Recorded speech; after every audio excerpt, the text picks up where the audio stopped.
All right. Hey, everyone. My guest today is Jennifer Griffin. Jennifer is an American journalist who works as the chief national security correspondent at the Pentagon for Fox News. Prior to working there, Griffin started her career reporting for the Sowetan newspaper in Johannesburg, South Africa, covering Nelson Mandela's prison release and South Africa's transition from apartheid. She then lived in Islamabad and Moscow and Jerusalem, among other places all around the globe. For the past decade, she's also hosted the Wounded Warrior Experience. She was recently awarded the Transatlantic Leadership Network 2022 Freedom of the Media Gold Medal Award for Public Service. She also received the Medal of Honor Foundation's Award for Excellence in Journalism. I could list so many awards and so many things, not to mention an incredible book she has written with her husband about their life story, covering wars and all sorts of situations all over the globe. She also has an incredible family that she's raised, a daughter I got to meet, and I'm so honored to have the extraordinary Jennifer Griffin on the podcast. Hello, my friend. Hello. Oh, it's so good to be with you. Thank you, Alana. You are so welcome. We were talking before we started about the last time we saw each other. We were overlooking the Atlantic Ocean from a really beautiful spot on Martha's Vineyard. And when I look at our backdrops, we are both very far from that natural. It's after Labor Day and we are back to reality. And I am sitting in the Pentagon right now. Exactly, which really is a windowless room. Yes, but filled with maps and really important facts and information about the world that we live in. And so many of us come to you for fair and factual reporting when we go to watch your journalistic expertise. But before we get to your extraordinary present day career, something I would love to do, if you don't mind, is to travel back in time with Jennifer to sort of what was life like when you were a younger person, pre-professional? Where did you grow up? Who was in your home? What were your early influences that maybe were the little breadcrumbs that led to you sitting in the Pentagon office today?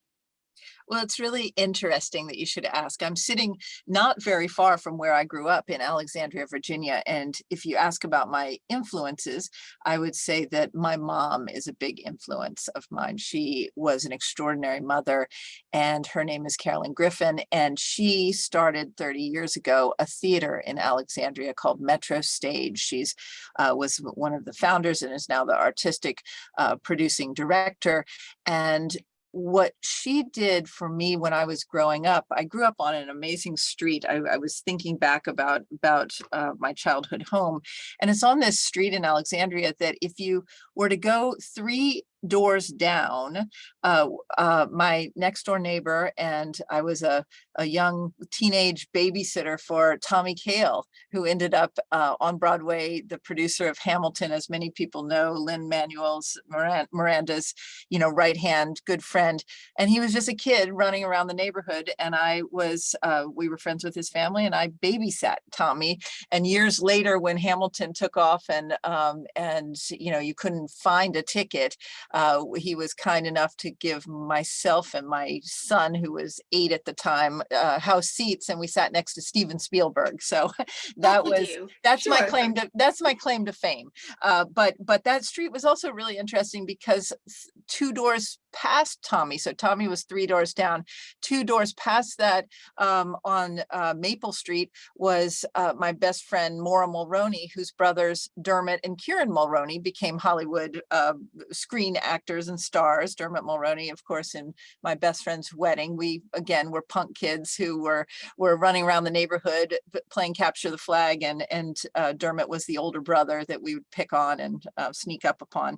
And then to the other side of my mom's house, and she still lives in the same house in Alexandria that I grew up in, 2 doors on the other side of her, like at the end of that street, was Chip Eston, who when we were growing up was Chip Puskar, but Chip Eston, of course, starred in Nashville, the wildly successful television series. He plays in Nashville guitar and comes back to the Birchmere in Alexandria and plays all the time. So it really was, if you look back at that little street, Northview Terrace and Maple Street in Rosemont, near the Masonic Temple in Alexandria, Virginia, it was quite a street. That is unbelievable. I mean, I really want to be invited to the next block party. I feel like I would have. I want to go back to that block party. The next 10 years of podcast episodes are fulfilled right there. So obviously you were a theater kid in terms of the literally living in backstage at a theater with your mom. Were you a performer at all? So it's interesting. I never was a performer. I was never an actor, but were surrounded by theater, and again, my mom is really inspirational. I always say she's sort of the best one-woman show. She's also my main critic, so she doubles as many things. But every time I would do a live shot, once I started in television, I wasn't really trained in television. She would call me afterwards and give me notes. So I had her notes, and I knew if she really, it's been a rarity that she didn't have a long list of notes of things that I could do better in my presentation. But she was really amazing in terms of encouraging me as a journalist. She had wanted to be a journalist when she was younger.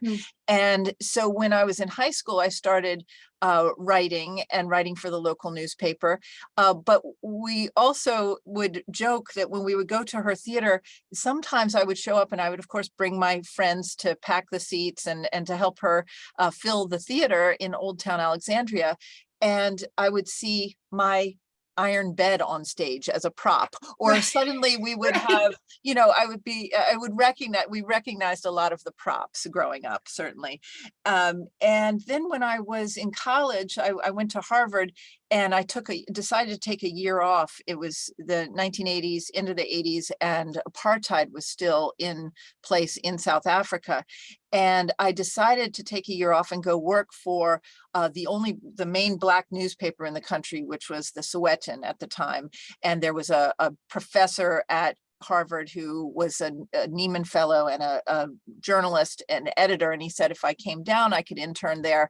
And so this was a great adventure. But always having my mom as my great supporter and mentor, she said, oh, by the way, I need you to go to the Market Theater, which of course is where Athol Fugard and all the protest theater was being done at the end of during apartheid.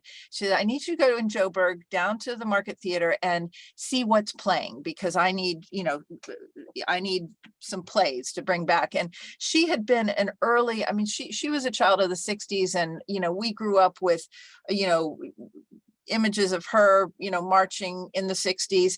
And when she started her theater, she, very early on brought Athol Fugard to Alexandria, Virginia, and to Washington, D.C. I remember the play, it was Blood Knot. And fast forward, 30 years later, in 2019, she produced Athol Fugard's probably last play, or most recent play, The Painted Rocks at Revolver Creek. And so she's won Helen Hayes Awards, but it was always that sense of oh, she never questioned why I would be going to South Africa at that time. She always encouraged me to go deeper into a culture, and the kind of plays that she put on and the social commentary in her theater. She wasn't a journalist, but there was an element of social commentary and reportage in many of the shows she chose. And so, I think it's really amazing to see someone follow their dream the way she did and build something. She built it from scratch, and it's still to this day, they're in the final stages of rebuilding the theater in a new location in Old Town. But she really inspires me because she's very passionate about what she does. And family was always very important. I have a number of siblings, and we were always very close, even though I was the oldest, and there were 19 years between me and my youngest sibling, and we were all from the same parents, but we have always been close. And in fact, my youngest sister, the 19-year-old, went into the Peace Corps and went down to South Africa and lives on a 11,000-acre sheep farm in South Africa right now, and married someone she met in the Peace Corps. So a very interesting journey, a lot of roads. It all kind of started in South Africa with that covering of Mandela's release from Robben Island. And that really is where I got hooked, and where I met my husband, Greg Myre, who's also a national security correspondent he worked for AP for 20 years and for the New York Times. And now he's the national security correspondent for National Public Radio, NPR. And we've had this incredible journey together. We have 3 kids together. 2 of them were born in a war zone during the Intifada in Israel. I wore a flak jacket while I was pregnant and covered suicide bombings. And we spent our honeymoon in Kabul, Afghanistan. We lived in Islamabad together, and we both have just been absolutely passionate about we started off covering conflicts in Africa, famines and wars, but we moved on to, we just happened to be living in Islamabad when, during the rise of the formation of the Taliban, when Osama bin Laden in the 90s, we're talking 1994, so long before 9/11, we were living and covering Afghanistan and Pakistan. And that arc of our life in the Middle East, ended up in Nicosia, Cyprus, and then eventually Moscow before moving to Israel. We have had a front row seat to some of the most historic transitions. And now I sit here in the Pentagon, and I'm broadcasting just down the hall from where the chairman of the Joint Chiefs sits, and the tank, and where they have the meetings just down below me is the Ops Center, the National Military Command Center, where they're seeing every place the U.S. military is involved overseas. They're watching right now, and it's been an incredible career. I've loved. I can't think of a more exciting trajectory, and it all started with that trip to South Africa on a whim as a sophomore at Harvard. Taking a year off from college. So when you were growing up, obviously your proximity to Washington, D.C. meant that not only were you, watching the news at night, you were living in the place where so much of the decision making that affects the entire globe was happening. Obviously, your mom is producing theater, political theater, among the different types of genres of plays that she's putting on. I don't know if your father was what did your father do? So my father was a lawyer, a corporate lawyer in Washington, D.C. Okay. He was not involved in government and so he sadly died when my second daughter was born 20 years ago. Okay. From a non-Hodgkin's lymphoma. And so he died very young at the age of 50. And so cancer has been a big theme in our family's life. My personal life, I was diagnosed at age 40 with a triple negative breast cancer, stage 3, and had, a year, 17 rounds of chemo, a year of treatment, while my son was nursing at the time. He was 6 months old when I was diagnosed. So cancer has been a very big part of our lives. We certainly seem to have some genetic break. My mom has survived 2 forms of cancer. There are many survivors in our family, but I'm very involved in cancer research and raising money to prevent cancer. I'm a board member of the Prevent Cancer Foundation. And I find some of the innovations in terms of how they're treating cancer very exciting. And I very inspired, but it certainly has been very personal for me because Right. it really, really has affected our family. I lost, my brother at age, 42 to cancer, and it's been a big part of our life, but a big part of also the resiliency that our family has realized, that you take nothing for granted, and you kind of live life to the fullest. Right. And talk about living life to the fullest and sort of standing on the brink of safety and danger every moment.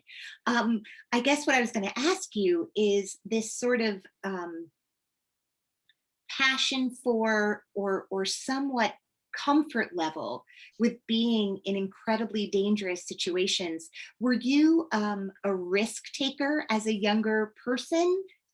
It's funny you should Were ask. you a roller coaster person? Like, No, no. The funny thing is, I'll tell you what I was, and I think I was a product of Title IX, okay. and I played sports at a competitive level. Um, I played field hockey. I was a fierce field hockey player. I played lacrosse. I played soccer from a young age on a competitive team. And that was where I learned to compete on those fields, and the team sports was really important to me. So I went to a small girls' school called St. Agnes, an Episcopal girls' school in Alexandria. But we had a graduating class of 50, but we had a number of my really good friends who were all American lacrosse players in high school. And this was from a tiny little girls' school. And so we were fierce, and my friends, I think going to an all girls school at that time, we were pretty fierce and on the field. And I think when I did take off for South Africa, I really don't know why I did. I really don't know. I'm not a risk taker, but in hindsight, I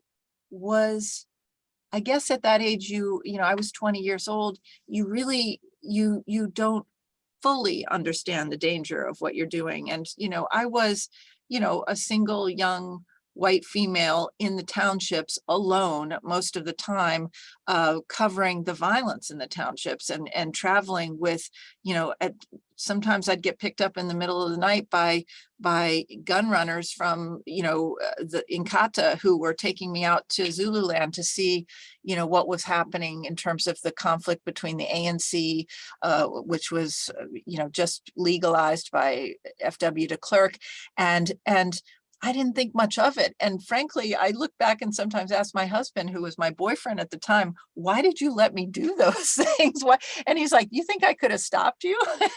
and in fact, he tells a story about when I did finally graduate from Harvard and I flew down to South Africa to be with him. I took some money that my dad gave me for graduation. At the time, it seemed like a lot of money. It was about $1,500, and that was supposed to launch me in my freelancing career as a journalist. And Greg Myre, my husband, he had just been assigned by AP to fly to Mogadishu because it was the year before the U.S. troops were sent there. There was a famine, and he was sent. And remember, this is still 1992, summer of 92. No email, no cell phones. We were working as journalists where you had to get to a fax machine, a telex, to send messages. So once he took off and said, hey, wait for me, I'll be back, I sort of stewed for about a week and then used the money my dad gave me to buy a ticket to Nairobi. There were no international flights into Mogadishu because there was too much gunfire. It was a civil war taking place. That's why the famine was occurring. And flew in on a small UNICEF plane. Originally, I went to the airport in Nairobi and had to negotiate with the khat, the drug dealers who were, you could pay your weight in khat and to offset the load on the plane, and they would fly you into Mogadishu. I was negotiating at one end of the airport for that, and at the other end of the airport, UNICEF was flying a couple of Canadian journalists, and they came and offered me a flight into Mogadishu. But that's how I started as a freelancer, was in the days before Black Hawk Down, the months and prior to the US military being sent into Somalia, which really, if you look at the arc of my career and covering terrorism and bin Laden and al-Qaeda, that's where it really all kind of started. We didn't realize it at the time, but al-Qaeda was moving in there. Bin Laden was based up in Sudan. And so, some of those people taking pot shots at the US military would later go on to form al-Qaeda. When you were a young person, when you were a high school student before college, which you were a journalism major, correct? Were you already focused on that or no? But so Harvard didn't have a journalism major. I was on the Crimson, which the Harvard Crimson was almost like a full-time job. Yeah. And in fact, Susan Glasser, who is now with the New Yorker, was my comp. She put me through my paces and was my editor at the Crimson. Oh, wow. So we're friends from way back, Yeah. way back when. and it was a very interesting group of young journalists who did go on to do some very interesting things. So were you a kid who was reading the newspaper every day? Were you a news junkie? I mean, what you have ended up covering and the specificity of military operations and being able to not just speak the language of what's going on in every country around the world and understanding the players, but then the deep minutia is not the right word, the intricacies of military lingo, as it were. Tell me, like, is it just that one thing led to another and suddenly you're just absorbing it because you're doing it, or was that lane always specifically of interest to you? Well, I think I did grow up reading newspapers because my mom. So Because we had my mom. Yeah. basically because of my mom. Yeah. But did I know that this was going to be the path? Not at all. And it was taking that risk, leaving Harvard, going to South Africa, because I met a person on campus who was intriguing, a visiting, newspaper editor from South Africa at an interesting time. It was that backing into then suddenly landing and meeting up with a group of photographers and journalists who I came with a list of names of people to reach out to, but I really didn't know anybody. And those war photographers ended up becoming, winning Pulitzer Prizes for their shots in the townships. Greg Marinovich, their stories, the group of photographers who were down there at that time ended up writing a book called The Bang Bang Club, and they would go out on dawn patrol and see what was going on, and there would be dead bodies from the night before, and I would ask to tag along and I would ride along with them. Another one of the so-called members of the Bang Bang Club, who were, this was four photojournalists who were very close during that period. One ended up taking the Pulitzer Prize winning photo of the vulture and the starving child in Ethiopia. Kevin Carter ended up killing himself years later because he felt such guilt and was racked with so much pain from that photo and winning an award for something when he got criticism for why didn't you help the child. And yet, this conflict, it was so much was happening so quickly. I could have gone, if I hadn't gone to South Africa and got caught up with the end of apartheid and the changes that were happening there, the historic changes, I probably would have somehow made my way to Eastern Europe and been there when the wall fell. I didn't choose that path, but it is interesting that all these years later, we have by being in conflict zones where American military eventually had to deploy, whether it was Somalia or the Middle East or Afghanistan, I backed into that. I was not a journalist who started off her career embedded with the U.S. military, but after 16 years overseas, covering conflicts and being sort of in parallel with where the U.S. military was eventually sent or was operating, I had a comfort and an understanding and a field reporting sense from working with. I was very lucky because I really inherited, because Greg was an AP reporter. We had a whole network of stringers and fixers and people that were trusted locals who were amazing, who all showed me the ropes over the years. And so just by showing up, it's that old Woody Allen adage, I found myself in these kind of war zones and covering conflict and being comfortable. It's like a frog. You turn up the heat little by little and you're comfortable in that zone. If I thought of, after graduating from college, hey, I'm going to fly into a war zone, I never would have done that. That didn't make sense. Right. But then when I came back to the States, when the reason I came back to the States, Fox sent me home because two of my colleagues had been kidnapped in the Gaza Strip, and I had been involved in trying to get them released, meeting with Hamas and other leaders, militant leaders, in very, very dodgy circumstances down in Gaza. And I kind of got to the point, we had two young daughters at the time. I had, I had carried my breast pump to Gaza to meet with Hamas and interview leaders there, and found myself, stuck down there when suicide bombings occurred in Jerusalem, and having to get home. I was tired. It was Mhm. end of the summer of 2006, the the Israel war with Lebanon. We had worked, day and night covering that. The rockets coming into northern Israel, we were posted up underneath the rockets where they were coming in, broadcasting. And then my Fox colleagues were kidnapped in Gaza, and I was just exhausted. I I was bet. tired. And the Middle East, Yeah. I was probably suffering from some delayed processing of all that I had been through. I'd just kind of been running on adrenaline for a long time. Even as a new mother, my dad died after my second daughter, Amelia, was born. And I asked to go back to work because it was just easier to cover the Intifada than to Then process your that. feelings. Yeah. Isn't So that when wild? Yeah. Fox chose to put me at the Pentagon, it was mostly because they didn't know what to do with me, and Mhm.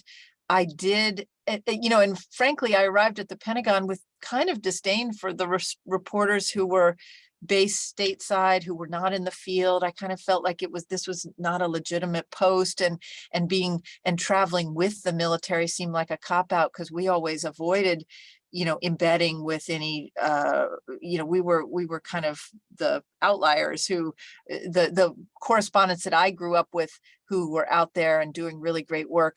They would have scoffed at being embedded with the Is US. that because there's a feeling of they're protected? There's like some cushion protecting them. They're and not and real field reporters. yeah, maybe you're being spoon-fed Mhm. information. You want Right. to be independent. You would lose your independence. You want to get the real story.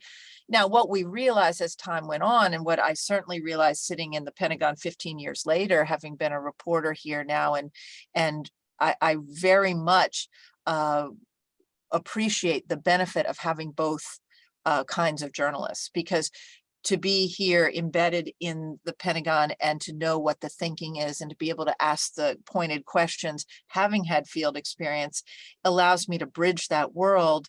And there is a point in time where, I look at a lot of our friends who either were blown up overseas covering, or kidnapped, or died.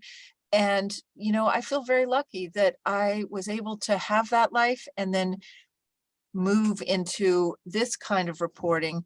And, back when the Ukraine conflict started, I had vowed, that, okay, I'm not covering wars anymore. This is not, I've dodged death with cancer. I am too old. I have 3 children who, the older you get, the more you say, wow, the music stopped and we grabbed a chair, and not all of our colleagues were so lucky. Right. And so, but when the Ukraine conflict started, it was an interesting turn of events, because again, I thought, okay, I can quarterback this from the Pentagon. I have a lot of experience because of the time we lived in Moscow, and I covered the end of the Yeltsin era and the appearance of Putin at the very end when we were there. And I knew what Putin was capable of because Mhm. we had covered the Chechen war. We had been in Moscow during the apartment bombings when it turned out later, we learned that the FSB, the successor to the KGB under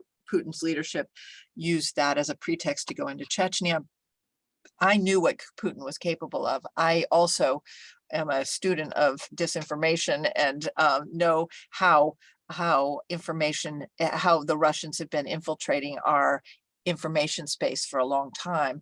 And so I thought I could quarterback this from the Pentagon, and we were getting incredible briefings. I was on the front row asking the questions, and I was working with our teams in Ukraine. But then on March 14th, everything changed, because our colleagues were blown up were struck in the vehicle they were traveling in. A very beloved cameraman that I had worked with for years, Pierre, was killed instantly, and as was a young Ukrainian stringer who I didn't know and hadn't worked with, but who had her life cut short. And then Benjamin Hall, who was our State Department correspondent and who had just arrived in Kyiv. He was traumatically injured, lost a leg, and was fighting for his life and was missing. And because of my position here at the Pentagon and because of work I had done over the years with a group of veterans that during the Afghan pullout a year ago formed a group called Save Our Allies, I was in a position to be able to reach out to Save Our Allies, and they had some incredible former special operators and former Green Berets who ran to the fire, found Benjamin Hall, got him out of the military hospital. Well, the Russians were still in Kyiv at the time, at great risk to themselves, got him out safely. And I managed to work with the Pentagon to meet them at the border. The 82nd Airborne transported them to Benjamin Hall to Landstuhl, and the US military has basically, thanks to Defense Secretary Lloyd Austin and permission, that because I knew John Kirby for many years, I asked him to help, and he happened to be sitting in my booth where I'm sitting right now when the call came in and we learned that they had been injured. So, you know, the good news is Benjamin Hall is alive. He survived. Sadly, Pierre and Sasha did not, but it drew me back into the Ukraine conflict in a way. I traveled out to Ukraine in April to deliver some medical supplies to the doctors who saved Benji, and also to thank the team who had rescued him. And when the Russians pulled out of Kyiv, I had that, unfortunately, that siren call again of, I want to be there. I want to be the one to report this, and was among, you know, the first wave of journalists to go into Bucha and to document some of the atrocities there outside. And so it's been a really complicated year. And in fact, if I talk too much about it, I'll probably get emotional. But, you know, between the Afghan withdrawal, which we just, you know, had the 1-year anniversary of, I was deeply involved not only in reporting that, but also in helping a large number of translators and their families, and women journalists and women lawmakers. I helped coordinate with some of the groups like Save Our Allies, like Operation Task Force Pineapple, and helped help some of these people, get them on planes out of Afghanistan. And then fast forward, the same group of people I worked with in Afghanistan end up saving the life of my colleague Benjamin. So it's been quite an arc of a year. Jennifer, you know, it's incredible, because I was thinking about how journalists, reporters, and, you know, whether they're on camera in studio or in the place where the conflict is happening, are asked to somehow present the information to us without emotion, right? And I think so much about, you know, I'm an actress. Like, my job is the opposite. My job is to find a way to feel emotion no matter what. Even if on a night I don't feel like it, I have to find a way to tap back into it. And I think so much about sort of all of the places you've been, and you talked about sort of coming home, the stress, the exhaustion sort of hitting you finally, and your parent corporation saying, come home, we're gonna put you on the bench for a minute. And of course, in your case, the bench is so not the bench. It's just there are no bullets flying literally above you, and you're not wearing a flak jacket. Although in this world we live in, actually, there are always the possibility of bullets flying right by us. But you know, PTSD is sort of a term that, you know, those are letters that get thrown around a lot now. And I always wonder, sort of, I mean, people, you know, you describe yourself as someone who was like sporty spice as a younger woman, and obviously you are a physical person, and sort of the ways in which exercise can save us. But what do you do? You wrote a book. I'm sure that was cathartic, and sort of writing things down and journaling as a journalist as well, how important that is. How do you handle, and I'm sure it's different for everyone in your field, how do you handle sort of the human carnage that you witness, the personal relationships that you develop with people on every side of every story, the human stories, right? Where does that all go? How is that handled? I think you're right that we've been taught as journalists that we have to be neutral observers and not channel that emotion. And if I think back to what I think does actually define me as a journalist, it's that I didn't lose that humanity and the ability to channel the emotion and even get a little overwhelmed with the emotion at times. There were couple of key moments where I did, and I cried on air, and I was, called my bosses after and apologized profusely, but, it was because I was covering suicide bombings while I was pregnant. Right. And so you had the emotions of seeing children and overturned baby strollers and human beings who were just, moms, and being a mother covering the Israeli-Palestinian conflict really allowed me to not only connect with people on both sides of the conflict, because both sides had mothers and families and children being killed.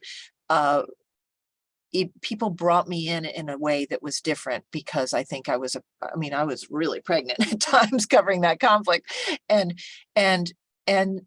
I did get overwhelmed with emotion, and I think I channeled that into really powerful storytelling.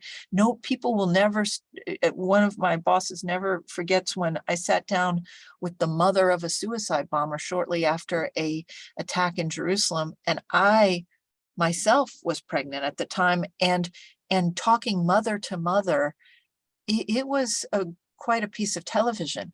Being a mother and being inside broadcasting live with some of the early technology that allowed us to broadcast live in a Jewish settler's home in the Gaza Strip after Ariel Sharon has called for the settlers to be removed by force by the Israeli military, and broadcasting live as a mother is holding her child and being pulled out by an 18-year-old female soldier who's weeping.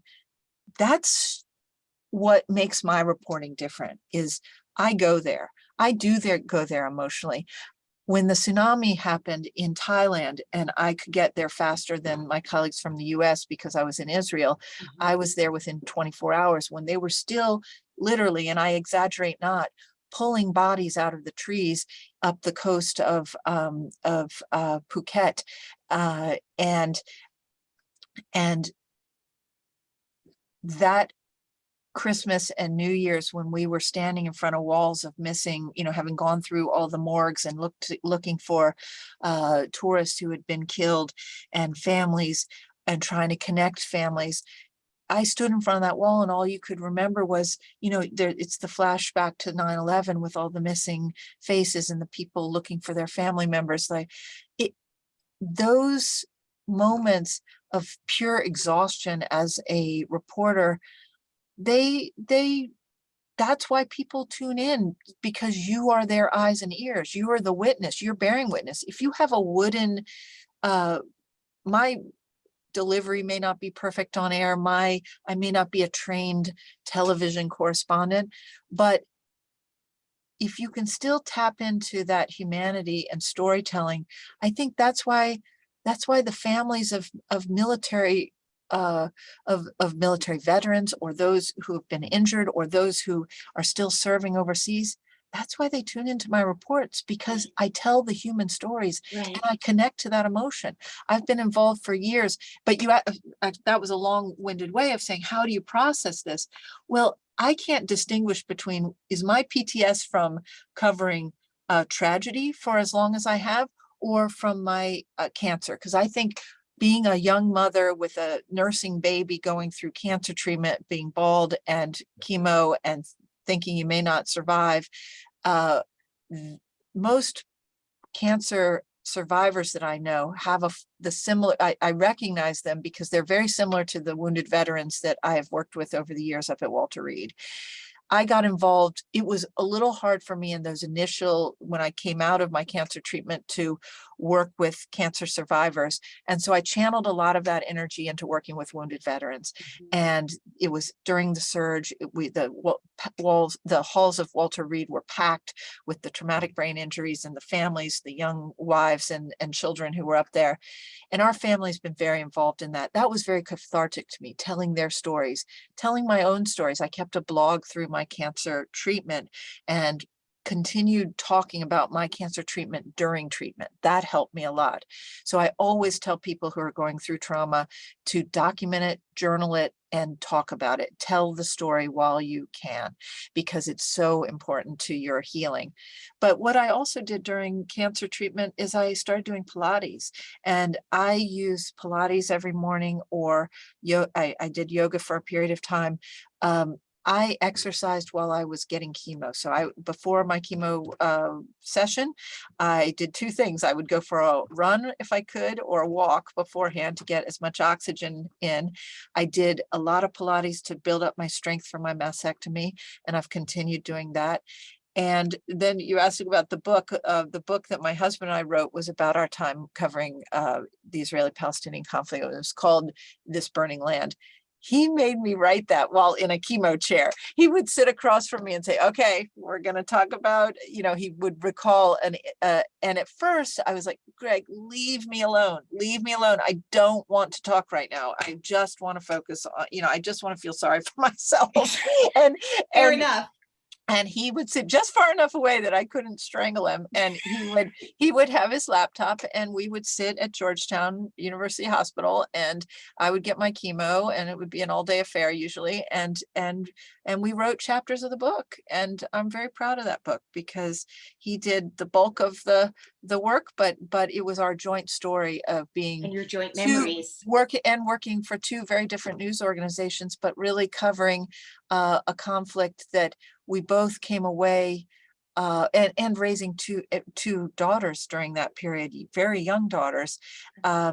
It's the great achievement of my life that I am not only still married to Greg, and we're happily married, and that I have three wonderful children who are, my daughter just landed in Prague yesterday for a semester abroad, and the other one was in France all year, painting, and they are adventurous and they are fierce. My son is a lacrosse player, and I met him fierce. And he won best camper, I believe. Best athlete of camp, yes. So they are all winning in really big ways. I just want to talk about that for a minute because, for a long time, and this is during the Clinton years, there were, James Carville and Marley Matlin, just sort of this idea of how can a couple who have such opposing political philosophies be married. In your case, Fox has a reputation for being on the right, and your husband has worked at the New York Times and NPR, organizations that are considered very liberal.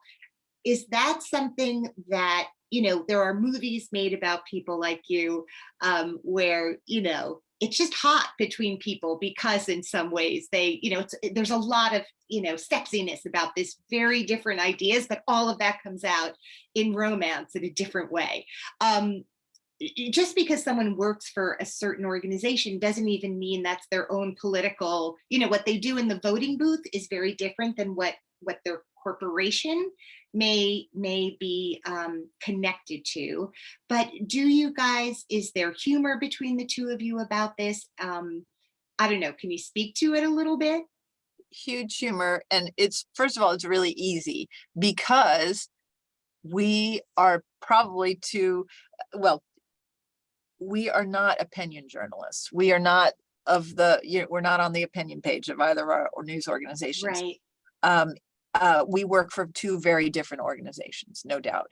And we get a lot of heat for that. And we often find ourselves in situations, whether it was in Israel or here in Washington, D.C. or in St. Louis, where my husband's from. We will find ourselves in different crowds, and we can tell very quickly how someone votes. I've often said we could just take a van across the country and I could tell you exactly, I could poll and tell you how people are going to vote based on who recognizes either of us.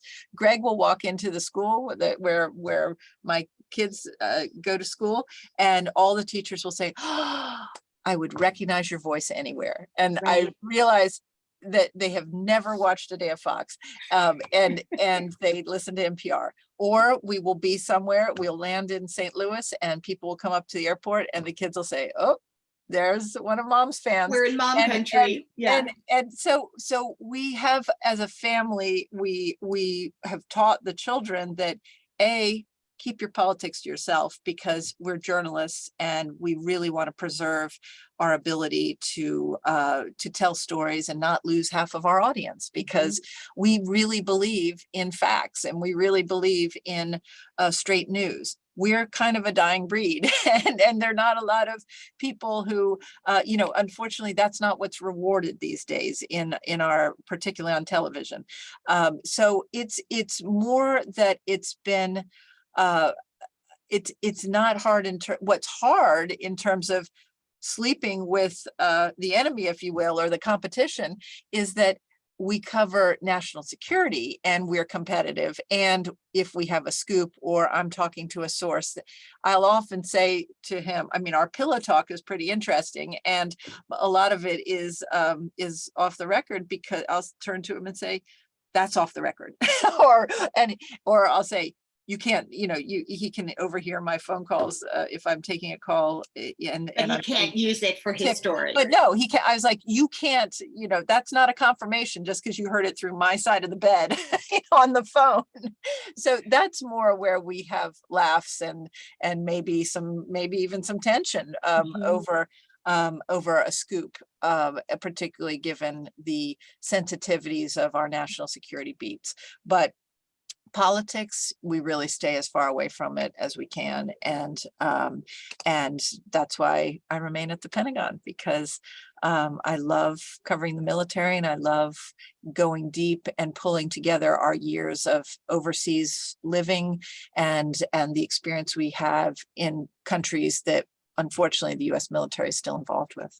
Yeah, I mean, every place you lived is still so front and center in our, it's all front page news. Before I let you go, and it seems hysterical for me to ask you a little known fact about yourself, since A, you are all facts, and B, you have revealed and shared so much. So one thing is, you have to promise me to come back, because I have scratched the surface of your extraordinary life, and my listeners are so lucky to get to hear sort of the behind the scenes. I think so much about how you had to cover wars all over the world, and then in recent history, this sounds so corny, but you've been dealing with a war within your own body, and the metaphor is not lost on me. It's not just words, it's really a true thing, and you've done it with such grace and generosity in terms of sharing your version of this disease and your journey with it with so many people. I'm so grateful you have such a large platform, because you are just so truly inspirational. And I know we've spoken in person that there's all of this hopeful research going on and possible medical interventions for our future. So I really would love to have you come back. But until then, thank you. And B, is there one more little known fact you can share, other than babysitting for Tommy Kail, which really you had me at Tommy? I know, that's one of my proudest. Why? I mean, Hamilton would not exist had you not been a babysitter in Mr. Well, I don't know if I was life. such a great babysitter, and I was not exactly formative, but I'm very proud to have known him when he was young, and he was a great kid, and continues to be inspirational. Sure. Little known fact, I think if I go back to my cancer diagnosis, it might be interesting to note that the day that I was diagnosed, I'm a big rock music fan, and so I've always gone to concerts, and I've been a concert goer my whole life, and started at the 930 Club in Washington D.C. back in the day when I was way underage, and so the day that I was diagnosed, and it was a pretty shocking diagnosis, I had tickets that night to U2 who were in town, and I think a lot of people might have said, okay, I'm gonna sit this one out, but I called my friends and said, nope, we're going. And I went to U2 that night with my sister, who was here helping me take care of the baby, and went to U2.